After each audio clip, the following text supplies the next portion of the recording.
কুরবানি আর আকিকা একসাথে দেওয়া যাবে কি না। কুরবানি আকিকা আসলে একসাথে দেওয়া মৌলিকভাবে বেশ কিছু কারণে আসলে ঠিক না। এর মধ্যে এক নম্বর হচ্ছে যে কুরবানি এটা একটা স্বতন্ত্র ইবাদত, আর আকিকা এটা স্বতন্ত্র একটা ইবাদত।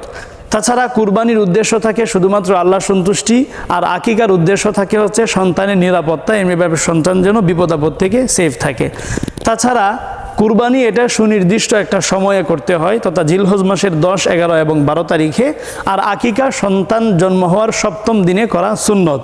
তাছাড়া কুরবানি আপনি যদি কোটিপতিও হন তাহলে কিন্তু একটা কুরবানি দিলেই হয়, তথা ছোট একটা ছাগলও যদি আপনি দেন তবু কুরবানি আদায় হয়ে যাবে। আর আকিকার ক্ষেত্রে ছেলে হলে তার পক্ষ থেকে 2টা ছাগল, আর মেয়ে হলে তার পক্ষ থেকে একটা ছাগল দেওয়া কিন্তু আবশ্যক হয়।